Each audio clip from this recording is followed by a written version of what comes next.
Saturday. If you look at the thumbnail, you'll see the familiar sign up post that we have in our Facebook group. What's up, Ordinary Pete? So if you're ever interested in signing up to fight at the Scrapyard, you go to Streetbeefs Scrapyard on Facebook. Once you're in the group, you look for the pin post. I post the next event as soon as one ends. So like right now, we got fights in 2 days. As soon as that one's over, I'll post the next event, which will be the 420 event, the April 20th event. You read everything.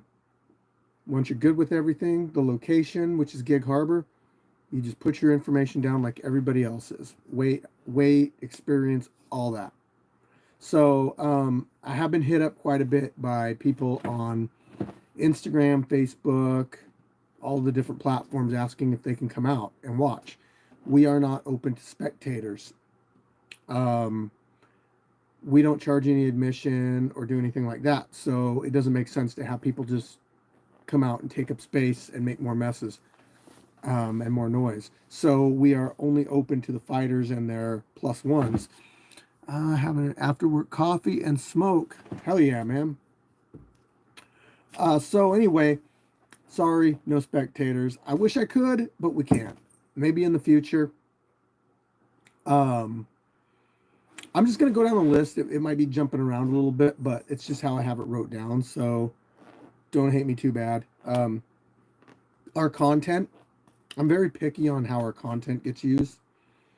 So it takes a lot of time, a lot of effort, a lot of resources, a lot of money to create the content that we do.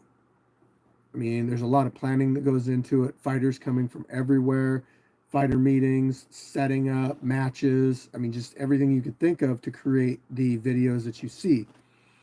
And so, like, if I see videos posted somewhere where people just blatantly steal our stuff, generally I will file a copyright infringement on it. Now there's ways around it. Don't get me wrong. I get we have fans that like our content and want to use our content. So if somebody's doing breakdowns of our videos, if somebody's adding another element to it and not just copying and pasting, you know what? Especially if they give us credit for it. I'm okay with that. Let's talk about training and sparring. Okay, this goes more for the newer fighters. You guys, you sign up for the Scrapyard. You know, I get it. Everybody wants to get together and spar. You want to get the gloves on and see how you do against somebody else. But don't neglect the fundamentals. It's very, very important to learn all the basics of fighting. Whether we're going to talk boxing mainly, but with MMA, there's even more so involved. What's up, buddy V? Smash that like, thank you. Drop in aloud or just Street Beefs. What's up, the Emmanuel? Unfortunately, it's just the fighters and their plus ones, but we do, as I'll get to soon, we do provide a live feed for people to kind of get a feel of what it's like out here. So anyway, training, sparring, get the basics down before you jump into sparring. I'm just telling you, like, you don't want to create bad habits. You want your footwork right, your head movement right. You want your jab working. I mean, it takes time to learn this stuff, but then once you get to that point where you can like jump in and spar, you'll see what I'm talking about. All that stuff will work together. I've said it before that training, fighting, sparring, your sparring fighting is the main picture, the puzzle that you're putting together. You can see the image, you know what it's supposed to be, but all the other stuff, the mitt work, the head movement, rope drills, footwork drills, heavy bag, all that stuff is pieces of the puzzle. Okay, you got to put the pieces of the puzzle together before you got a good idea of what you're trying to build. So baby steps first, and then get into the sparring.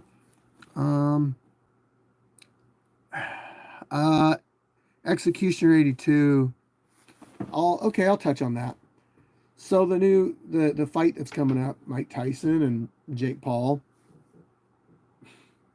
Obviously, it's aimed at Actually, I don't even know how it's going to be a money grab, to be honest, because like they're doing it free on Netflix. So maybe they just want to make sure everybody watches. I don't know. I know Mike's a dangerous guy and he's got a lot of weight on Jake Paul. Can't discredit Jake too much. Like, he's a legit boxer. Mike was an elite boxer, is an elite boxer. Is it going to be fake? It's hard to tell. I wish I had a better opinion of it for you guys. I really do. I'm going to watch it. I'm going to watch it. I'm a boxing fan. I'm an MMA fan. Why would I not? You know, like, Netflix has ads now. Dude, do they really? I'm telling you, this shit's getting like to be the same as cable was. Can we sign up for a fight out from US? Are you saying you're from outside the US and want to sign up for a fight? Because yes, you can. Or skip over that works. Okay. Next up, I got some matchups pre-made for the fights Saturday. I got El Guanaco fighting. He's fun to watch. Collywood's fighting. Undefeated heavyweight. I got a beef fight going down. That's going to be no time limit. I got a lightweight rematch, like 110-pound guys, kickboxing. That's going to be fun. I got 2 female fights lined up. But I do need a 135-pound female. So if anybody that's level 0, level 1, that knows somebody that wants to get in there, it would help us out a lot. No training required. We provide gloves. Just bring a mouthpiece. We'll explain the rules. Boxing, I mean. So yeah, if you know somebody, that's a way to come out to be a spectator, is have somebody sign up to fight and be their +1. Next up, we got BKFC tryouts coming up in April 6th down in Portland, Oregon. From what I understand and talking to Nate Shook, is going to be kind of like they're evaluating the fighters, and they're going to be determining whether, you know, they're pro or if they want to put them in their amateur series. So, no, there's no pay involved with the fights. So this is an opportunity for our fighters to go down and showcase their skills. You had to have already gotten signed up, and then you'll have to get an email response saying, hey, you're good, come on down, try out. I'm going to go down with my fighters and support them. I believe there's going to be some sparring involved with it and some other types of, like workouts and stuff. So let's talk about secret beef. Okay? We're going to talk about some secret beef. Mystery beef. I'm not talking about the mystery beef that you get from the Walmart, that might not even be real beef. I'm talking about people got a beef with you, but they don't want to say anything. So this isn't directed at anybody in particular, but it's directed at a bunch of people. And so, like, I know in the position I'm in, the person that makes the decisions out here, that when I make a decision, I'm going to get backlash from somebody. And it's unfortunate that I can't make everybody happy, but I try to uphold all the values, rules, and that kind of stuff that we stand for out here. If I see something's wrong, then I fix it. I'm trying to appease everybody.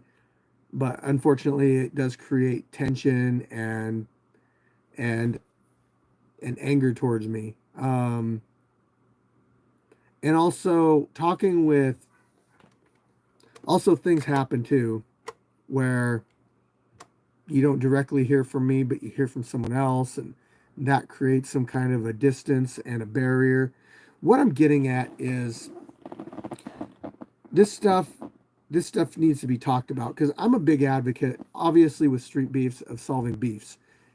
And for somebody that's, been in the beef solving business for 4 years now almost.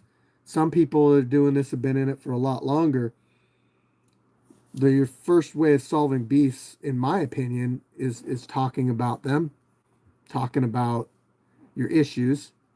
When we have a beef out here, we get the people together. We separately first we talk about the beefs, and we try to squash it before it even gets in the ring. Because honestly, like, not every beef requires a fight, but there are some beefs that absolutely need a fight to solve.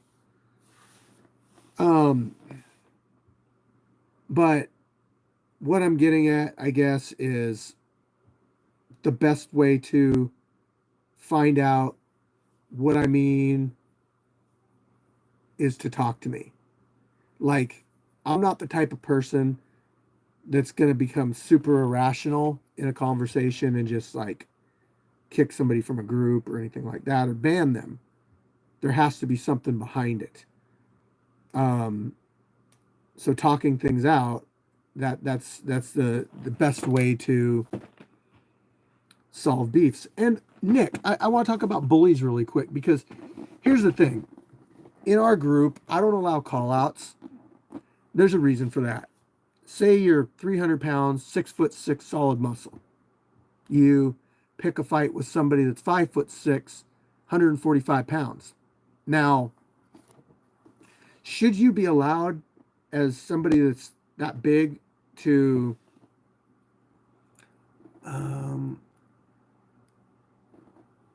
yeah, you need your own mouth guard, cup. Bring your gloves. We do have gloves, but anyway, should you be allowed to essentially call out somebody that's half your size? I don't think so. That's wrong. So I put these non-call out kind of things in line to prevent bullies from happening. Okay. I was bullied a lot as a kid. I think that's what actually got me into fighting. I think if you want to fight at the scrapyard, sign up to fight. Don't be picking on people. At the same time, like, if you're 145, don't jump down somebody's throat that's way bigger than you, and expect no repercussions. They might take offense to it. They might not have been picking on you in the first place. So really, we operate on respect out here.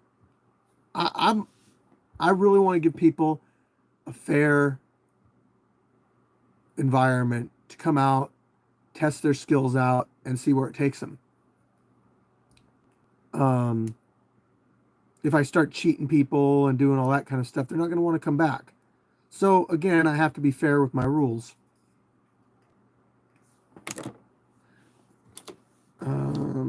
But let's see here. Another thing, this is just something I was kind of thinking about, but what do you think, you guys watching right now, about fighters that have fought for the scrapyard a number of times? Because you guys know I don't put names in the titles. I put a catchy clickbait title in there. I put their names in the description. But maybe on our more known fighters, maybe fighters that have had, like, Wall of Fame, 8 or more fights, not necessarily wins, maybe their names will automatically go in the title. Just a thought. I'd like to know what you guys actually think of that. It is fight week. Let's go. So that's a thought. Next up, I want to talk about TikTok. Oh, God, my fucking relationship with TikTok. So, TikTok Supreme Court says, no, it's not too late to sign up the Titan or Trey Titan. Facebook group, put your info down, DM me. Easy. TikTok relationship. So I have had 2 successful TikToks. My first TikTok that I had 255,000 followers on it. I was really proud of it. Just like TikTok, they all of a sudden hit me with like 3 bans on my or 3 community guideline violations in a row. Boom. My channel's gone on there. 255,000, something like that. Gone. So, well, that doesn't, you don't know how many views somebody's going to get, because, I mean, a fight could stand on its own and get a lot of views, or it can be the person. I think it's like an earned right is what I was going with there. So anyway, TikTok, my relationship with TikTok, 255,000, gone. Ban me. Can't get it back.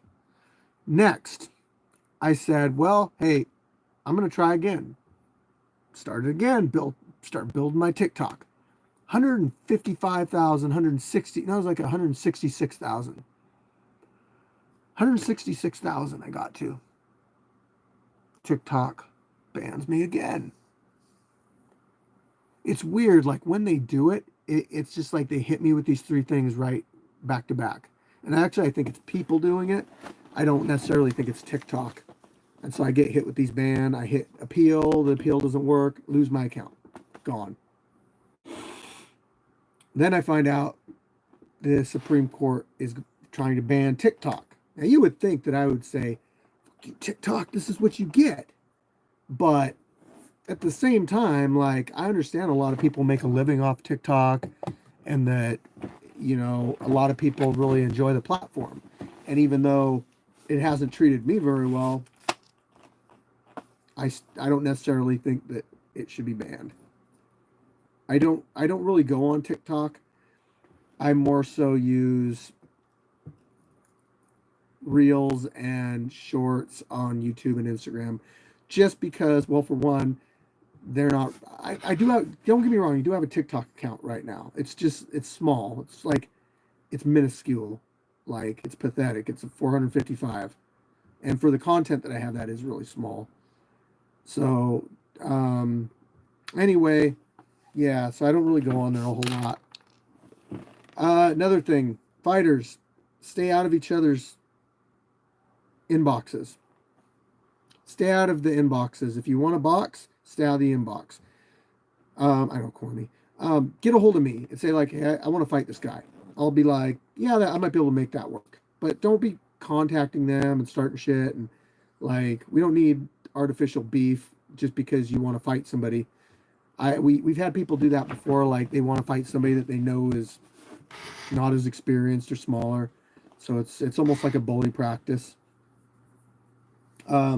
Let's talk about reliability. If you sign up to fight, I'm expecting reliability. I'm expecting you to hit me up for the address prior to the fights, and I'm expecting you to show up. If I have you pre-matched up with somebody, I really need you to be there. Because here's what happens. Sometimes we have these matchups. Somebody will travel from a long distance. Somebody will be really heavy. Somebody will be really light. Somebody will be a female. And we need to make sure we have that matchup for them. I really don't like it when it's like a couple days before the fights and somebody pulls out of their fight. You know, I don't want to say that. I'm not going to put anybody out. I'm just going to say, please try to be reliable. You know, like, if you sign up, just expect to show up. I appreciate it.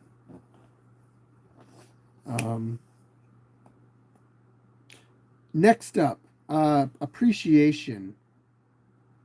I want to just say I really do appreciate everybody that comes out to the Scrapyard and helps out. I like the contribution of people making this thing run every month. Like, I can't say enough. I'm so proud that I put their names on a wall in the cage. So yeah, I do really appreciate everybody from referees to nurses to alternate camera angles to matchmakers to sign-ins to everything, parking attendants, timers, judges, like everything that we got. Appreciate you. I do want to talk about judging really quick.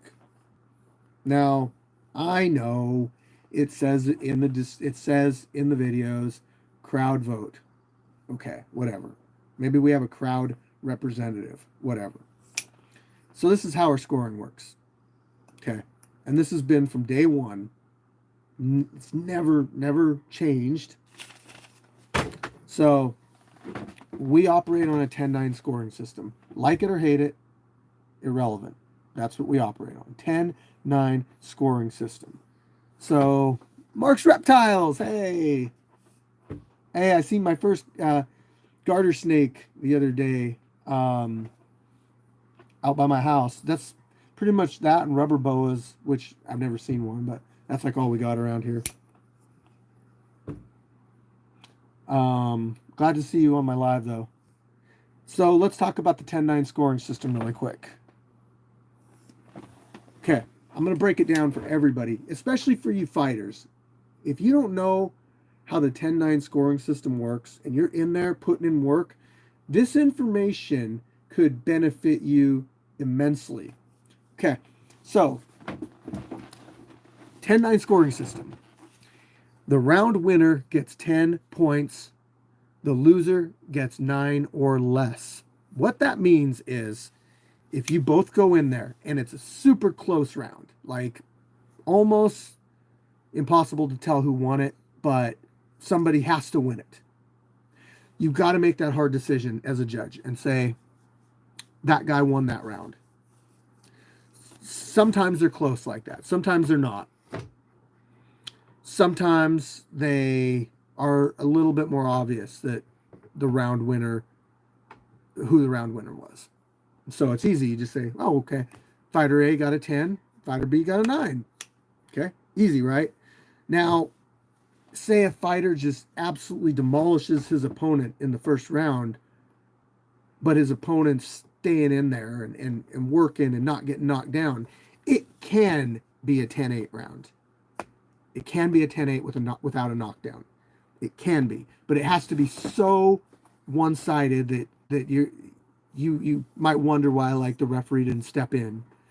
So typically it's a 10-9 round. Now, if a fighter knocks down with a punch, or in kickboxing, a kick, if a fighter knocks down their opponent, we're going to use boxing for an example.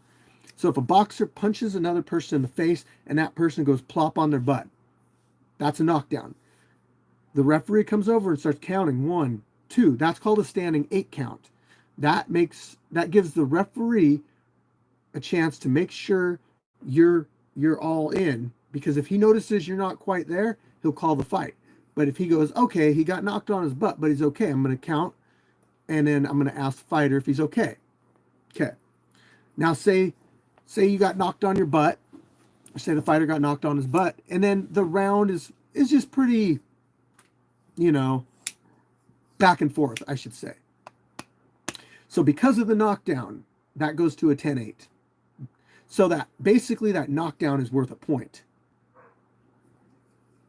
Can a fighter win the round even though he doesn't get a knockdown?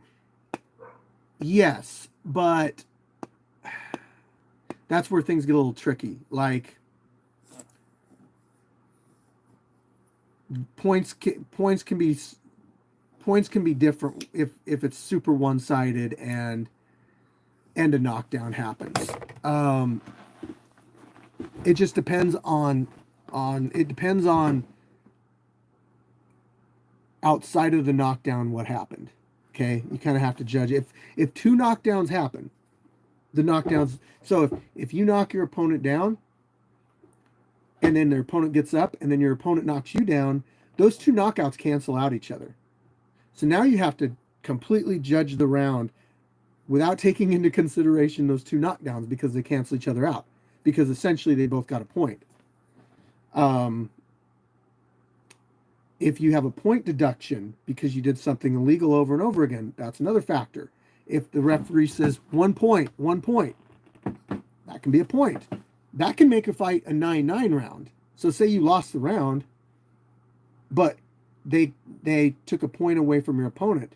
That's where it won't be a 10-9 round. Okay? It's only a 10-9 round when you don't take into consideration point deductions. Okay, so real simple. You look at the round, you decide who the round winner is. You award the round winner 10. You give the person that lost the round 9. If a knockdown happens, you give it a 10-8 round. Okay, so it's pretty simple. So as you can probably guess, we do this because we don't want draws to happen. We want a 10-9 system because we don't want draws to happen. Because draws don't happen very often.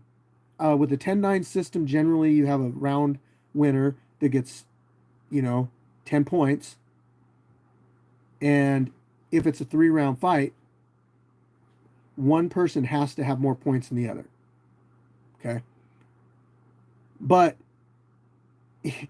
if somebody wins 2 rounds and then they get knocked on their butt in the 3rd round, well, they had 2 points going into the 3rd round, and then their opponent got 2 points in the 3rd round.